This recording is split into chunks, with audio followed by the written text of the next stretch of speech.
A silent old man spoke one word when the dog refused to move. Lila. What Diesel uncovered behind that wall would shake an entire town. The automatic doors of Silver Maple Nursing Home hissed open with a tired sigh as Officer Nate Holloway stepped inside, boots echoing softly on the polished floor. At his side walked Diesel, a broad-shouldered German shepherd whose graying muzzle and calm eyes gave away both age and experience. Once a decorated K9 with over 70 arrests under his collar, Diesel now worked as a therapy dog, visiting places like this every week to bring some light into rooms often dimmed by time and memory. He wore a vest that said "Retired, Still Serving," and a badge patch stitched over his heart. The residents loved him. He was gentle, patient, quiet. Most days, he padded from room to room, letting trembling hands scratch his ears, resting his chin on old knees, and listening to stories no one else did.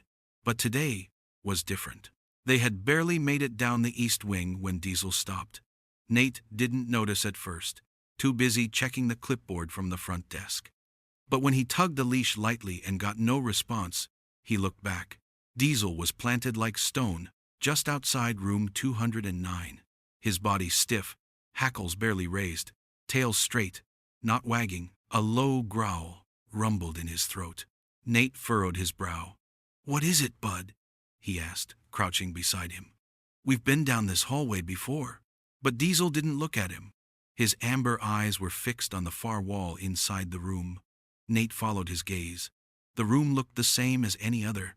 Pale curtains drawn halfway, a window cracked just enough to let in the smell of wet leaves. A single hospital-style bed with an old man tucked under the blankets. And beyond that, nothing unusual. Just beige wallpaper, faded floral patterns, a wooden dresser, a few framed photos. But Diesel wasn't moving. Nate gave the leash another soft pull. "Come on, buddy. Let's not disturb him."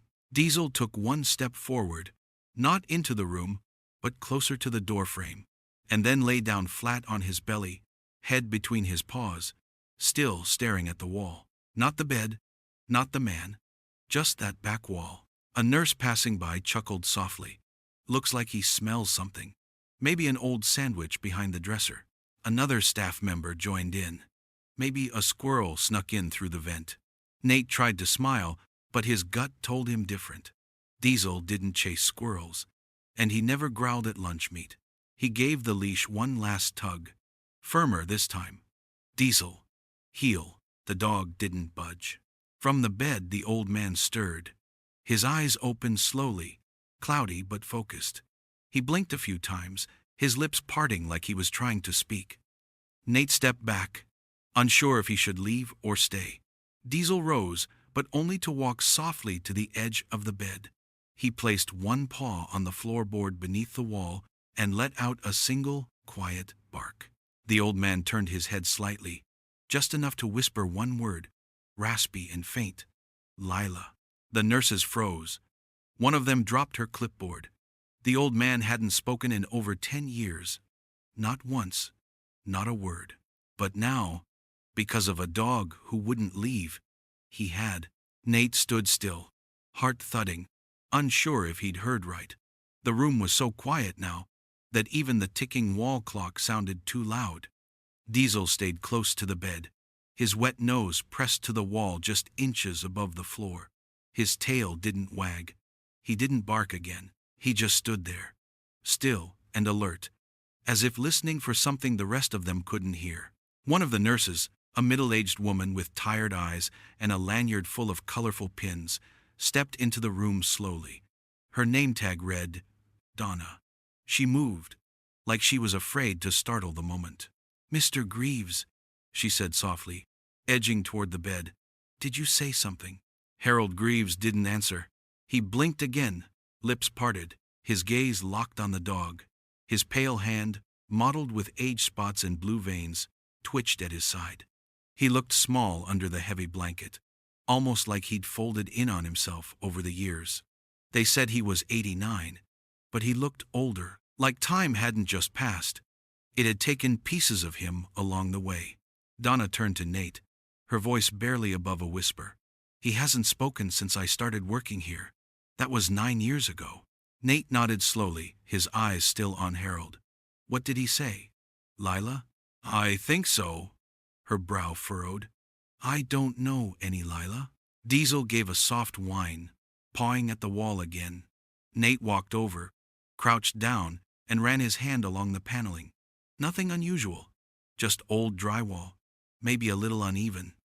There was a faint, musty smell, the kind that clung to old buildings no matter how clean they were. But something about it felt off. Not just the wall, the air, the silence, like the room had been waiting for something, or someone. Donna gently smoothed Harold's blanket. He was put in this room about 12 years ago. No family listed, just a note from an old state facility. Early onset dementia, declining mental health, nonverbal. Any history of visitors? Nate asked. She shook her head. None that I've seen. His chart's been quiet for years. We take care of him, of course, but he's always just been here. Harold's lips moved again. No sound came out, but his eyes flicked toward the wall where Diesel had pressed his nose. Then back to the dog. Diesel stepped closer to the baseboard and sniffed deeply. His ears twitched. He backed up a few inches and let out a low, rumbling growl. Not loud, not angry, just certain. Nate stood and crossed his arms. Do you have any idea what might be behind that wall? Storage? Pipes? Donna looked puzzled. I don't think so. That's an exterior wall. Nothing behind it but brick and dirt. Harold suddenly shifted under the blanket, his voice raspy, barely audible. Not dirt, he murmured. Letters. Nate turned sharply. What did he say? Harold blinked slowly, his eyes drifting shut again. She wrote letters, he whispered. They said they'd stop her. Then he fell silent once more. Diesel didn't move. He sat down at the wall and stared, ears perked, breathing steady. He was guarding something. Not just a man, not just a memory. Something hidden, something waiting. And it had just started to stir. Diesel wasn't acting like himself. Not the calm, steady therapy dog who brought comfort to lonely hearts and aching joints. Not the canine officer who once sniffed out a suitcase of fentanyl in a bus station locker without blinking. Now, every visit to Silver Maple turned into a single-minded mission. From the moment they walked through the doors, he ignored the smiles, the open hands, the shaky voices that called for him from their recliners. He made one turn past the hallway vending machines, one quick glance to make sure Nate was still behind him, and then trotted straight toward room 209. Nate tried to pull him back the first few times, reminding him of their usual route, Mr. N.E.E. Tomlin in 204, who always gave him a biscuit, Miss Elaine, who loved to kiss his forehead and call him brave boy. But Diesel wouldn't even pause. He made a beeline for that room at the end of the hall, and stopped at the same spot beneath the window, every time. And every time, he pawed at the molding under the wall like he was trying to uncover a bone buried beneath the drywall. Nate would crouch beside him, run his hand along the surface, knock gently. Nothing ever sounded strange. No hollow echo. No draft. Just old wood and faded wallpaper. Still, Diesel insisted. It got worse the third week. Nate had brought him in for a short visit, just an hour or so. But as soon as they reached room 209, Diesel didn't just paw. He dug. Claws scraped hard against the plaster, sending flakes of old paint and wall dust into the air. He bared his teeth, growling low, tearing at the edge of the baseboard with the same force he used to use during drug busts and building searches. He wasn't barking. He wasn't out of control. He was focused, working. Diesel, no! Nate grabbed his harness and pulled him back. What the hell's gotten into you? By the time Nate had dragged him out into the hallway, a small crowd had gathered. Nurses, 2 residents, and the head nurse, Miss Glenda. Her arms crossed so tight, they might have snapped in two. Officer Holloway, she said, voice sharp. You're going to have to explain that. Nate looked back at the wall. Dust hung in the air. A patch of drywall had been clawed clean through. The tip of something metal was barely visible behind the hole. A hinge? A latch? He couldn't tell. I don't know, Nate said. I'm sorry. He's never done anything like this before. Then he won't be coming back until he remembers his manners. She turned on her heel and stormed off. Diesel didn't fight as Nate led him away. But he looked back. Twice. That night, Nate secured Diesel in the back of his truck before running into the grocery store for milk. He wasn't gone more than 10 minutes. When he returned, the door was open. Diesel was gone. Back at Silver Maple, the night nurse on duty blinked at the sound of the front doors swishing open without a key code. She looked up from her chart, heart skipping when she saw a familiar silhouette. A German shepherd padded slowly down the dim hallway, nose low, breathing steady. He passed every room without a glance, and then he slipped into room 209 like a shadow returning home. The next morning, Nurse Donna called Nate before the sun even rose. Her voice was rushed, tight with something between nerves and awe. You need to get down here. Now. Nate didn't ask questions. He just drove. When he arrived at Silver Maple, a hush had settled over the lobby. Even the radio at the front desk had been turned off. Donna met him at the door, holding a manila folder and walking fast. He got in, she said. Nate frowned. Who? She gave him a look. You know who? They moved quickly down the hall, past curious eyes and whispered questions. Donna opened the door to the back office where two other staff were crowded around a small monitor. One of them hit play. The footage was grainy, the colors washed out by the green tint of the night lens, but the image was clear enough. Just before 2 a.m., the security camera caught the front doors opening. No code punched. No one on the other side. Then Diesel appeared, trotting inside like he owned the place. He jumped the fence. Nate muttered, shaking his head. I didn't think he still had that in him. On screen, Diesel moved with purpose. No hesitation, no pause to sniff or look around. He went straight down the hallway, past every room, and slipped into room 209. The camera inside the room had been motion-triggered. It kicked on just in time to catch Diesel, lowering his body to the floor beneath the window and resuming his work. Claws scraping, shoulders shifting, pawing harder this time, more desperate, more driven. Bits of drywall crumbled beneath his paws. He worked at that wall for almost 30 minutes, Donna said softly. The screen flickered as the footage jumped forward. This time, there was a hole in the wall, jagged and gray, and inside that hole, something metal gleamed. Diesel stuck his muzzle in, gripping something with his teeth. That's when the nurse on duty found him. The footage showed a flash of panic, the woman stumbling backward, calling for help. Moments later, staff rushed in. Diesel didn't resist when they pulled him away. But his eyes never left that hole. When Nate entered room 209, it still smelled of dust and drywall. Diesel sat beside the bed like nothing had happened, tail thumping once when he saw Nate. The wall was patched with a plastic sheet, but the hole was still visible, along with what lay inside. A rusted metal box, roughly the size of a shoebox, covered in layers of grime and spiderwebs. The kind of thing someone might have hidden a long time ago and hoped would stay that way. Nate put on gloves, knelt beside it, and reached in carefully. The box was heavier than it looked. He set it down on the dresser, heart suddenly racing. What do you think's in it? Donna asked from the doorway. Nate didn't answer. He just opened it. Inside were papers, old, yellowed, fragile with age. Dozens of envelopes, some torn, some still sealed. Each one addressed in the same neat handwriting. To Lila Greaves. Nate stared, confused. Then he pulled out one of the letters and unfolded it. The ink had faded, but the words were clear. Dear Miss Lila, please don't forget about us. They locked Jimmy in the dark room again. I'm scared. They said if we tell, we'll disappear too. Nate swallowed hard. His hands trembled as he reached for another. Diesel nudged his leg, then sat down with a soft huff.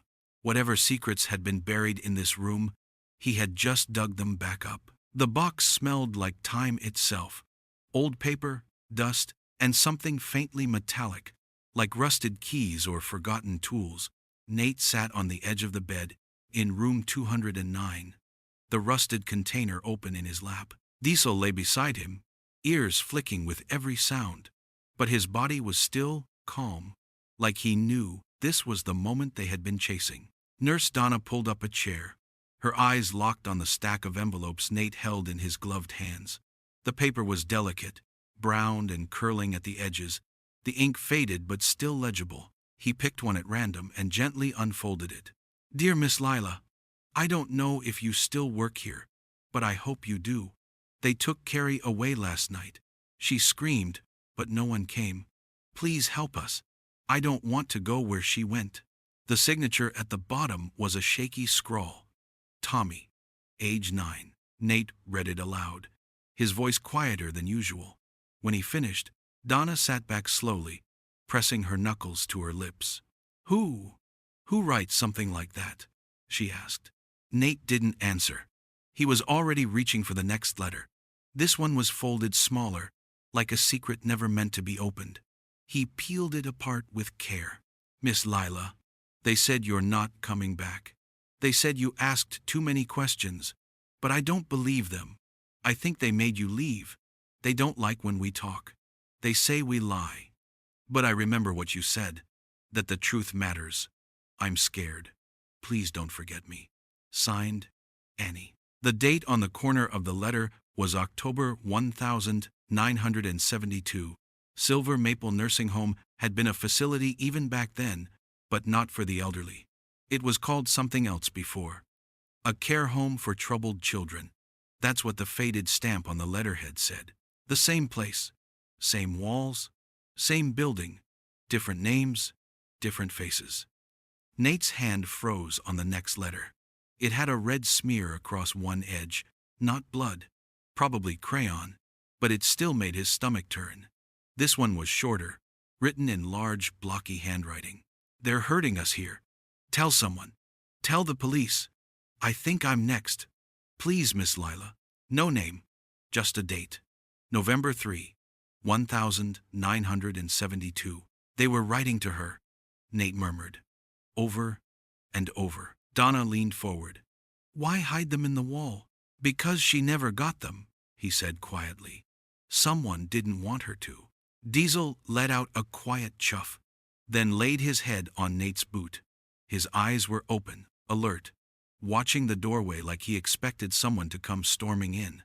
Nate looked back at Harold Greaves, who lay in the bed with his eyes closed. His breathing was slow, but steady. He hadn't said another word since yesterday. "Your daughter," Nate whispered. "She tried to help them." The old man didn't respond, but for a moment his fingers twitched beneath the blanket. Nate packed the letters back into the box, hands gentle, like placing flowers at a grave.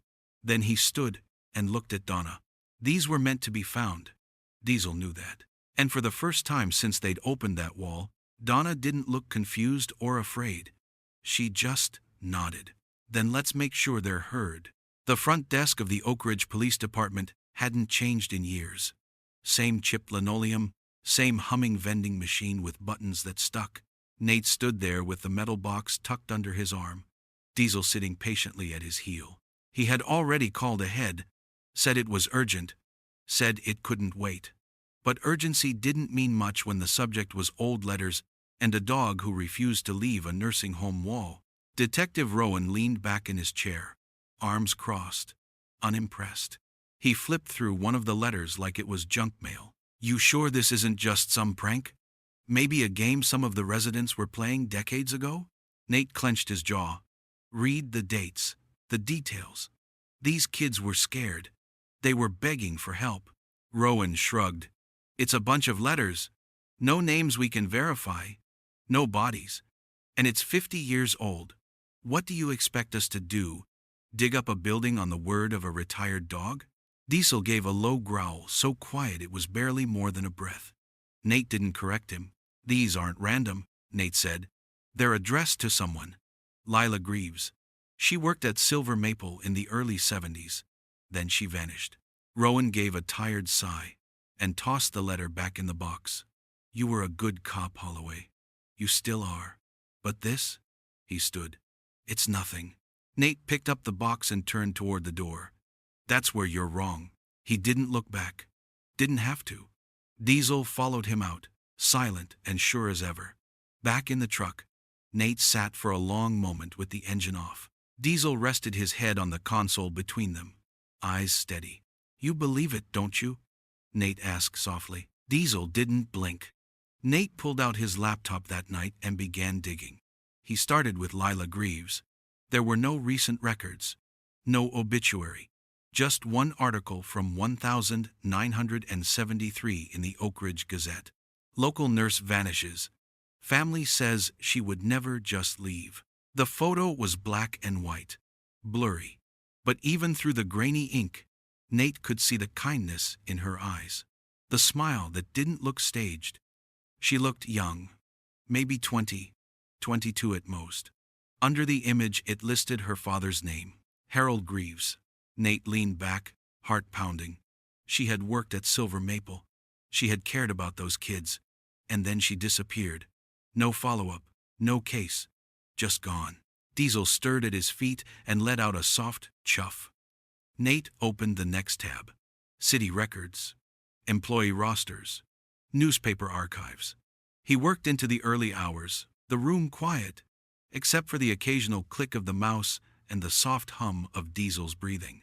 What he found wasn't enough to prove anything yet, but it was enough to know one thing for sure. Lila didn't leave. Someone made her disappear. And Diesel, somehow, had known where to start looking. The article was short, just 3 paragraphs tucked into the bottom corner of a yellowed front page from July 1973. It ran beside a story about a county fair and an ad for a new washing machine. Most people would have missed it. Most probably did. Nurse disappears. From local care facility, the headline read. Nate read every word twice, then a third time, leaning in as though the answers were hidden between the lines. Lila Greaves, 22, a nurse at Silver Maple Home for Children, was last seen clocking out of her evening shift on July 14. Her vehicle was found 2 days later abandoned near the edge of Oak Hollow Forest. Authorities suspect she may have run away, though no note or message was found. Family members insist she would not have left without explanation. There was no follow-up article, no deeper search, just a passing mention of someone who had once cared too much and then vanished quietly into the edges of a forgotten building. Nate printed it out, folded the paper, and slipped it into his coat pocket. Diesel watched him the whole time from his spot near the couch, head resting on his paws but eyes alert. When Nate stood, Diesel rose too. I think it's time we ask Harold what really happened. Back at Silver Maple, the halls were quiet. Mid-afternoon sun poured through the windows, casting soft shadows against the polished floor. Most of the residents were asleep or watching television in the lounge. Room 209 felt heavier now, like the air itself was holding its breath. Harold lay in bed, eyes half open, lips parted but silent. His skin looked thinner than ever, like it might tear from the weight of a memory. Nate stepped in slowly, holding the printed article in one hand. Diesel padded behind him, ears twitching, nose already aimed toward the same wall he'd clawed open days before. Harold, Nate said gently, I need to show you something. No answer, just the slow wheeze of breathing and the faint rattle in his chest. Nate unfolded the paper and held it where Harold could see. Do you remember this girl? The photo was old, but it was her, Lila Greaves, smiling gently in her nurse uniform, her badge tilted just slightly on the pocket. Her hair was pulled back, but a strand had fallen loose over her cheek. She looked kind, brave. Harold blinked, then blinked again. His cloudy eyes focused, not fully, but enough. Diesel stepped forward and let out a low growl, not at Harold, but at the image. It wasn't anger. It was something deeper, recognition, pain. And that's when Harold's lips trembled. His face collapsed inward. His whole body shook. He started to cry. Not the soft weeping of old age or fading memories, but something raw, deep, like the sobs had been buried inside him for decades, waiting for permission to come out. "I told them to stop her," Harold whispered. "I told them she was making trouble." Nate crouched down beside him. "Who, Harold? Who did you tell?" Harold's hand moved weakly across the blanket, reaching for nothing, for someone long gone. She wanted to help them. She saw too much. They said she was lying, said she was dangerous. His voice cracked. I thought they'd just fire her. I didn't know they'd." He didn't finish. Diesel stepped closer, resting his chin gently on the edge of the bed. Harold turned his head slowly, eyes meeting the dog's. "She used to feed you scraps," he murmured. "You remember her, don't you?" Diesel didn't move, didn't blink, but he didn't have to. Some dogs never forget. Some carry the truth in their silence until someone finally listens. And that moment had come. Diesel was restless again. Not the kind of restless that came from needing a walk or missing a meal. This was different. This was purpose. He paced the far end of the hallway near the boiler room, nose to the ground, body tense. His nails clicked over cracked linoleum. His breath came in short huffs. Nate watched him carefully, already feeling that tight pull in his gut. The same one he used to get during raids. The one that meant something's here. "Where is it, boy?" he asked quietly. Diesel answered by pawing at a corner where the wall met the floor, near a long-forgotten janitor's closet. It was a dead end on most building maps, a place no one visited anymore.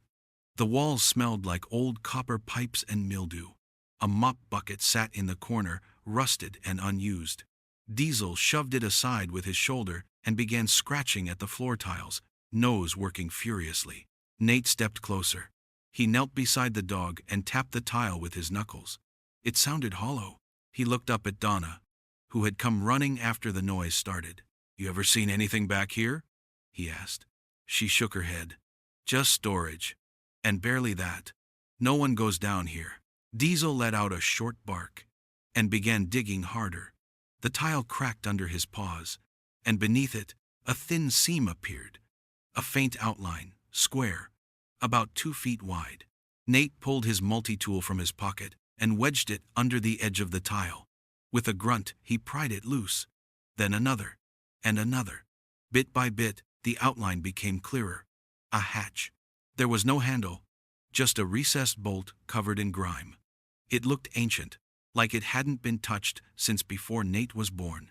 Donna stared at it, her voice barely above a whisper. "That's not on any blueprint." "Can we open it?" Nate asked. She hesitated, then nodded. "Let me get maintenance." Within 30 minutes, 2 men arrived with crowbars and floodlights. With permission from the facility's director, who had come down in slippers and a robe, still reeling from the letter discovery, they went to work. The hatch creaked when it opened.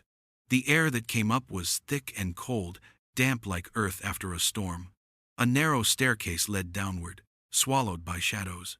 Diesel didn't wait for permission.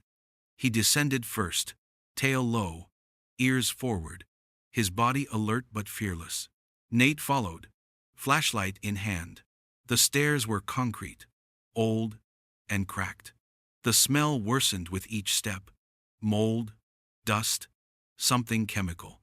At the bottom was a door, or what had once been one. Now it was a rusted frame, hanging crooked on broken hinges. They stepped inside. The basement stretched out in both directions. Rows of metal cots lined the walls. Straps still hung from some of them, stiff and rotted. A few IV poles leaned in corners, cobwebs dangling like curtains. Broken mirrors, empty shelves, scratched walls, and in the center, an old desk. Metal legs rusted, drawers half open. Diesel stood beside it, staring down. Nate pulled the drawer open. Inside was a book, leather-bound, charred at the edges, its cover barely holding together. A patient record log. He opened it slowly. Names, dates, ages, notes, uncooperative, defiant. Corrective isolation ordered. He flipped pages until the ink blurred. Then one name stopped him cold. Lila Greaves. Tour. Refused order. Removed. Diesel let out a low growl. Barely a sound. Nate closed the book, heart pounding in his chest. This wasn't just a forgotten room, it was a secret someone had buried. And Diesel had just dug it back up. The investigators came within 48 hours. Black SUVs rolled up to the entrance of Silver Maple, their doors opening in sync like something out of a movie. Men and women in navy jackets with State Investigation Unit across their backs stepped out with cameras, gloves, and serious expressions. The director of the facility stood on the porch wringing her hands as they walked past, their boots thudding on the tile in a rhythm that made everyone go quiet. Nate led them to the hatch himself. Diesel walked at his side, calm but watchful, as if he understood that the truth was finally in motion. They descended into the basement slowly, floodlights set up in corners, the beam slicing through the gloom. One of the agents whistled low under his breath. "Place has been sealed for decades," he said. "No mention of it in any records since 1975. The forensics team began their work quickly, snapping photos of restraints, tagging rusted beds, dusting shelves for fingerprints that likely turned to dust years ago. One investigator pulled up a rotted clipboard with names half-faded beneath water stains. Another found a locked cabinet with nothing inside but dried syringes and broken glass. But it was the burned record book on the metal desk that made the air shift. Nate had wrapped it in a towel and placed it in a sealed plastic case before handing it over. The pages were brittle, corners singed, and many entries unreadable. Still, a forensic tech flipped through it carefully, scanning each line beneath a magnifying lamp. Then he stopped. "Got something?" Everyone turned. He adjusted the light, holding the page steady with a gloved hand. It was one of the earlier entries, a faded ink listing from the summer of 1972. It read, "Patient roster. Experimental correction candidates." Underneath were a series of names. Children, ages between 7 and 11. Some names were scratched out. Others had notes beside them. And at the very top, printed in neat handwriting, Lila Greaves, refused, removed. Nate felt his throat tighten. "She wasn't a patient," he said. "She was a nurse." The tech nodded slowly. "Then someone put her on this list for another reason." One of the agents turned from the wall. This wasn't just a storage wing. This was a correctional facility. They took in kids with nowhere else to go, foster system cast-offs, orphanage transfers, and they experimented. Diesel growled softly from the corner. His eyes were fixed on a wall where someone had carved something in the concrete. Nate walked over and shined his light on it. 4 words, barely legible. They said she lied. One of the investigators looked around and shook his head. "We've seen places like this before. They get shut down quietly. Paper trails disappear. Families don't ask questions because they were told their kids were sick or violent." "But she did ask," Nate said, voice low. "Yeah," the agent replied. "And they made her disappear for it." Diesel sat down beside Nate, tail brushing the ground, ears still up. He didn't move, didn't blink, because he knew what they all felt, but hadn't said yet. They weren't just standing in an old basement. They were standing in a crime scene buried by time. And it was a dog who had brought the truth back into the light. Harold Greaves was slipping. The nurses could feel it. The way his breathing changed. The way his eyes stayed closed longer even when spoken to. His body had grown thinner in just a matter of days, like something inside him had begun letting go, now that the truth had cracked open after all these years. But Diesel stayed. Every day after the basement was discovered, after the burned book was placed in evidence bags and investigators had pulled out forgotten names, Diesel returned to room 209. He no longer clawed at the walls or barked for attention. He just sat beside Harold's bed, quiet and still, as if holding vigil for something that hadn't ended yet. Nate watched from the doorway each evening. He didn't rush the moments. Something was unfolding, something deeper than facts or headlines. It was healing. Or maybe reckoning. And Diesel was guiding it the way only he knew how. One night, long after visiting hours had ended and the hallway lights had dimmed, Harold stirred. The room was dark, except for the soft glow of a lamp near the sink. Diesel lifted his head but didn't move. His ears perked at the sound of Harold's raspy breath.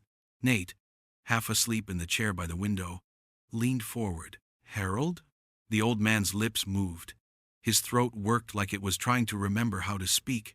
Then, barely above a whisper, he said, "Lila." Diesel stood, paws light on the floor, and placed his chin gently on the edge of the bed. "I was there," Harold said slowly. "All those years ago, I worked nights. I wasn't supposed to see anything, but I did." Nate moved closer. Quiet, careful not to interrupt. "They said she was a problem," Harold went on, his voice hoarse. "Said she asked too many questions, got in the way. I told her to stop, to mind her business. I was trying to protect her." His hands trembled under the blanket, fingers curling slightly. "But she wouldn't stop," he whispered. "She kept telling people the kids were being hurt. She found that room, the one below. She found it before anyone else." His eyes opened just enough to catch the ceiling above him, but they weren't really seeing. They were remembering. "They took her away," he said, tears welling up. "They told me she was being transferred. But I knew they were lying. I saw the fear in her face when they came for her." Diesel moved closer, resting his head against Harold's arm. "I didn't stop them," Harold said, voice cracking. "I let them take my daughter. I let them hurt her." His chest heaved with a deep sob, a sound so raw it pulled at something inside the room. I just wanted to keep my job. I thought if I kept my mouth shut, she'd be safe." Nate said nothing. There was nothing to say that could undo what had been done. Harold turned his head slowly, eyes meeting Diesel's. "I think you knew," he whispered. "I think you came back to forgive me." Diesel didn't move.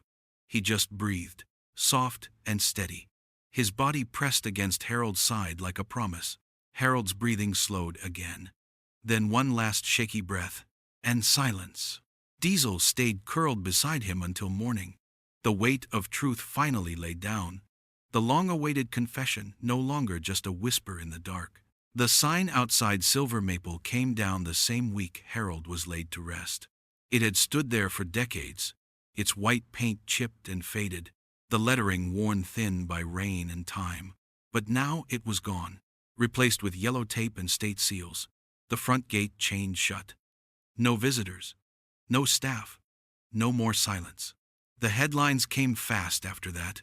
Retired police dog uncovers forgotten children's ward. Hidden basement in nursing home sparks federal investigation. Decades of secrets brought to light by former canine. They used Diesel's name like he was a detective, a hero, a symbol. Cameras caught his image, sitting calmly beside Nate at press briefings. His ears perked, his eyes steady, unaware of the storm he had started. Or maybe not unaware, maybe just unbothered. Diesel had always been about the mission, and this one had gone deeper than anyone imagined. Families began coming forward. At first, just a few guys, men and women in their 50s and 60s, who had spent time at Silver Maple when it was a facility for children. They had long assumed the world had forgotten about them. They had buried the memories, or doubted them entirely. But the names in the letters, the handwriting, the cries for help, brought it all back. "I remember Lila," one woman told reporters. "She was the only one who looked me in the eye." Another man said he'd been taken to the basement once and had never spoken of it again until now. He sat in front of a microphone, voice shaking, and said, "I thought I made it up. I thought I dreamed it. But the straps on those beds, they were real." State investigators reopened records that had been sealed since the 1970s. Many were missing or incomplete. But a pattern began to form. Transfers that didn't make sense. Children marked as runaways who had no place to run to. Staff files that ended abruptly. Resignation letters with matching wording. quiet payoffs, forgotten pensions. Former employees were questioned. Some couldn't remember much. Age had softened the past into fragments. Others remembered everything and had chosen to stay silent. But now, with names resurfacing and questions being asked on national television, silence was no longer safe. One retired administrator, now in a care home himself, broke down when investigators showed him one of the letters. "I thought they burned those," he whispered. "I was told to keep my mouth shut. I did. I didn't think it would follow me this long." Lila Greaves' name became the center of everything. A nurse who disappeared without a trace, a woman labeled defiant for asking too many questions. Her photograph ran on every news channel, the same photo from the article Nate had found. Her smile soft, eyes kind. Below it, they ran a new title, "The Nurse Who Tried to Save Them." Diesel stayed close to Nate through it all. He didn't bark when reporters swarmed the driveway. He didn't flinch when strangers cried at the sight of him. He simply sat still, like always, watching the world shift back toward the truth. Because sometimes, it takes a dog to do what people couldn't, to uncover the voices lost in the walls, to remind the world they were never meant to be forgotten. The wind was gentle that morning, brushing through the grass like fingertips across piano keys. The land where Silver Maple once stood was quiet now. The crumbling building long since torn down, its secrets pulled from the earth and laid bare. In its place stood a smaller, brighter facility. Simple, open, filled with sunlight and clean air. A place that welcomed, not hid. But it was what stood beside it that mattered most. The memorial wall rose from the ground like something sacred, polished granite, smooth and cool to the touch, curved in a gentle arc under a canopy of oak trees. There were no statues, no grand fountains. Just names, etched with care, line by line. Names that had once been buried in dust and silence, now resting in stone. Lila Greaves was among them. Her name sat near the top, the letters clean and sharp, forever remembered not as a runaway or a lost employee, but as a protector, a voice for the voiceless. Beneath her name, in smaller text, were the words, "She listened, she stood, she stayed." Nate stood in front of the wall, hands in his jacket pockets, the breeze lifting the edge of his collar. Diesel lay beside him in the grass, front legs stretched out, chin resting between his paws. He was older now. The gray in his muzzle had deepened, his eyes a little slower, but the strength, the heart, remained untouched. They came here often, not out of duty, but because it felt right. Diesel would walk the path from the parking lot to the stone, without being told, pause at the same spot, and lower himself with quiet reverence. He never barked, never whimpered. He just lay there, still, eyes fixed on Lila's name. Children visited sometimes, guided by staff or parents, leaving flowers or drawings at the base of the wall. One had placed a single stuffed bear beside the name Annie, a letter tucked under its arm that simply said, "Thank you for surviving." Nate crouched down and ran his fingers over the carved letters, the cool surface grounding him in ways words never could. "She'd be proud of you," he said softly, glancing at Diesel. The dog didn't move, but his tail gave a faint thump in the grass. Reporters had moved on months ago. Headlines faded, new stories filled the airwaves, but this place, this truth, remained. The letters from the wall had been digitized, the names restored to history. Survivors found each other. Some began writing books, giving interviews. Others simply visited in silence, standing with eyes closed, remembering who they were and how they survived. And Diesel, the dog who uncovered it all, was never far. He was no longer a working dog, no longer part of any force or unit, but his purpose had never been a badge. It had always been something deeper, something older than training. Because some dogs don't chase tennis balls or guard front doors. Some dogs chase ghosts. Some dig not for bones, but for truth. And some never rest until the lost are finally heard. Thank you for watching this video of a dog's devotion. If you liked this story, show your support with a like, and join us by subscribing for more inspiring stories like this one.